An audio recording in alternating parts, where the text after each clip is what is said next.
this next question, and my answer may be a little different than you expect. So the question is, how can we set and maintain boundaries with toxic/narcissistic family members? How can we share our accomplishments and promote our businesses while these people are around / can't be removed from social media accounts?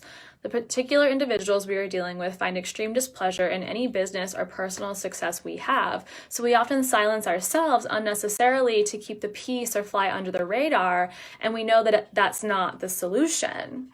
So boundaries were presented to me, and the way we look at boundaries was presented to me in a different way that I think will be really helpful in this context. So, sorry, the dogs are barking.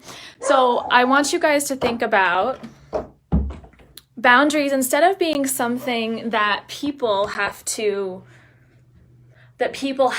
obey. Instead, when somebody, quote, disrespects your boundaries, or when someone, let's say you did share a success and they didn't receive it the right way and that felt like it was invasive to your boundaries.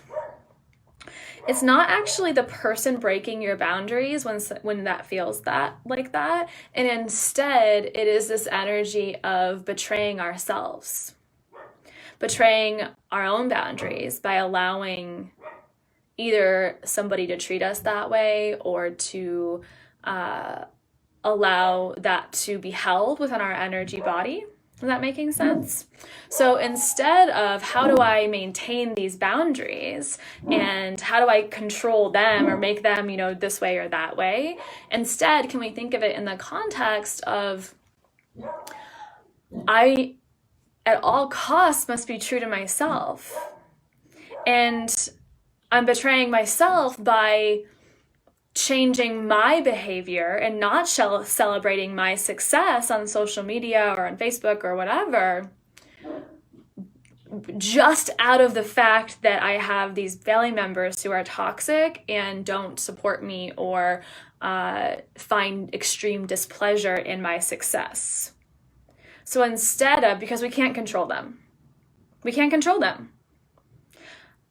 They can change. It's possible for those people in your life to change. Are they going to? I have no fucking clue. So what you can do is stop betraying yourself, be really, really true to your desires and your voice in your throat chakra and sharing that with the world.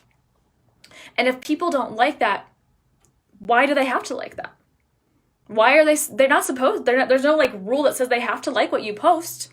And that's okay. It's okay. It's okay if they don't like what you have to share.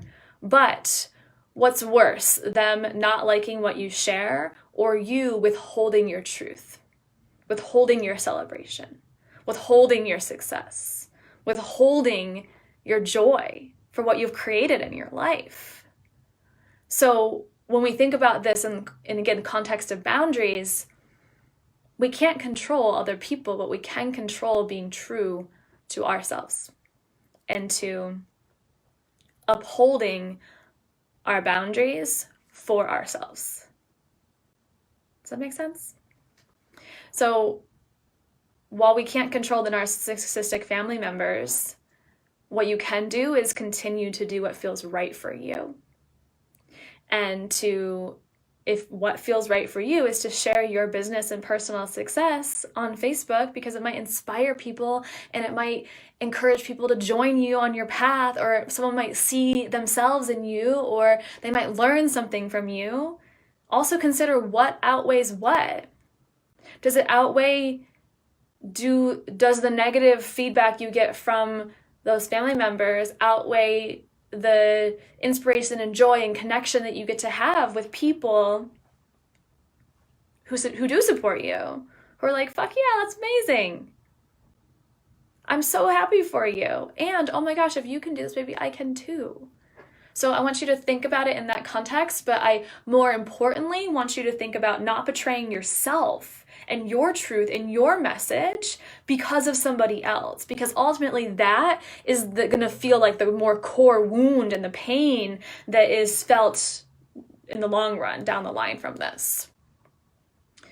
If you want to learn more about this, actually, a good episode on my podcast, The Uncensored Empath, is the interview with Nancy Levin, and it's called How to Be a Boundary Badass, and she just published a book on boundaries. So remember also that narcissistic family members, if they're truly narcissistic and not just narcissistic qualities, tendencies, they're not capable of supporting you. You know that? They're not capable. They're not capable of supporting you in your business and personal success. So are you going to continue to withhold that forever, unless they maybe change, at the detriment of yourself? Or are you going to share anyways? Because narcissists, by the definition of narcissism, the world revolves around them. And if you're not making them feel good and you're shining a light on yourself and it's not about them and making them feel good, they're not capable of supporting you. That's a hard truth. It's a hard truth. Like, I get it because I've been there. And you want someone to support you so badly. You want their love, you want their comfort, you want their nurturing, you want their support, whatever it is. And it can feel painful to not receive it. But again, are you going to withhold then yourself from the world? Or are you going to share yourself anyways? Okay. Thank you for this question. I think that a lot of people can resonate with this. See you guys.